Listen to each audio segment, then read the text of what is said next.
comedian David Boyle, and I'm quitting alcohol.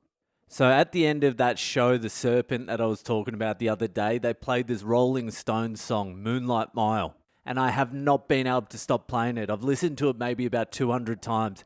It is so fucking good. I am just living to be dying by your side. But I'm just about a moonlight mile on down the road. Fuck, it is so good.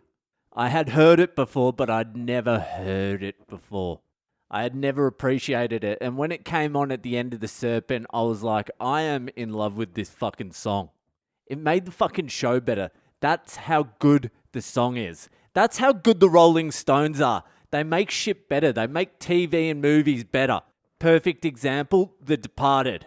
The start of The Departed, when they had fucking Gimme Shelter just cranking at the start, I'm like, I don't even care what fucking happens for the rest of the movie. This is the greatest movie I've ever seen in my entire life. And then Fear and Loathing in Las Vegas, Jumpin' Jack Flash. In the book, the song on the radio is meant to be Sympathy for the Devil, which is another fucking killer song. But they chose right by playing Jumpin' Jack Flash because it just has that fucking riff at the start that makes you want to do cocaine and adrenochrome. But that's been happening with the Stones. Every 3 or 4 years, I'll stumble across a track I haven't heard before and I'll be like, how the fuck did I miss this? Like Midnight Rambler. You're talking about the Midnight Rambler. And just my imagination, running away with me. I'm going to be honest with you here. I found that Rolling Stones Just My Imagination song because I was looking for the Gwyneth Paltrow version. I was looking for the fucking Gwyneth Paltrow version, all right? I like that too. And I accidentally stumbled across the Rolling Stones one. And I'm going to be even more honest with you here. For a long time, I still preferred the Gwyneth Paltrow version. Each day through my window, I watch him as he passes by. I say to myself, I'm so lucky he's so fly. You can't knock the Gwyn in that song. She was pretty good in it. I liked it. But the Stones definitely do a better version now. I fucking love the Stones version. But the Stones are the best. I'm not even having this argument anymore. I used to get into arguments with a couple of my mates who were fucking Beatles fans. They love the fucking Beatles. And they would always argue that the Beatles are better than the Stones. And I could never tell if they actually believed that bullshit or they were just arguing because they hated me and they knew how much I loved the Stones.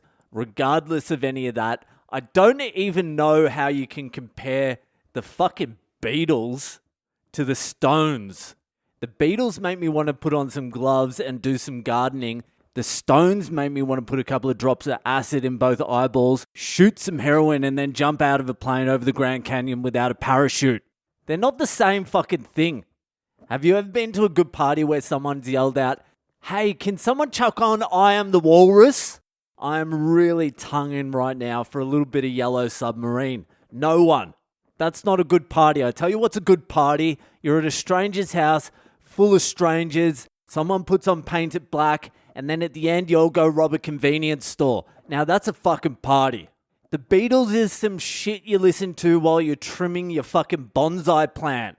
In the background, hey Jude. The Stones is what you play in the getaway car after you've robbed a bank. What Stones tune would I play in the getaway car? It would have to be Sympathy for the Devil, I think, because it's 5 or 6 minutes. So you've got 5 or 6 minutes of adrenaline pumping with that great tune before you get caught. Is it a good and evil thing, is it? Are the Beatles meant to be good and the Stones are meant to be evil? Is that it? I don't know how you can even say that about the Stones. What about Brown Sugar? Mixed race couples. They were before their time. I don't understand the Beatles thing at all. I like the Beatles. I gave them another chance because I heard Lemmy from Motorhead saying they are the most magical band he's ever seen. He said they were just unbelievable. Before they got famous, they were incredible. He said they were just like magic on stage. So I'm like, all right, Lemmy, you're an old fucking pisshead. I'll go back and listen to the Beatles. And I like the Beatles, but they don't make my fucking nipples hard and they don't make the last remaining hairs on my head stand up. And they definitely don't have as many good tunes. There's no fucking way. If you just went song for song, Beatles and Stones, you would run out of good Beatles songs way before you'd run out of good fucking Stones songs. Is it an album thing? I think it's an album thing, is it? Like, they were the first to do a bunch of different things. Who gives a fuck? I mean, great, but that doesn't make them the best. That's like Lenny Bruce, the comedian, who fucking paved the way for everyone. You go back and listen to his shit and you're like, oh, the cunt wasn't funny at all. But in context, he was hilarious. So if someone explained to me why the Beatles are the greatest, I suppose I could get on board a little bit, but fucking just balls to the wall fucking tunes, the Stones are the best.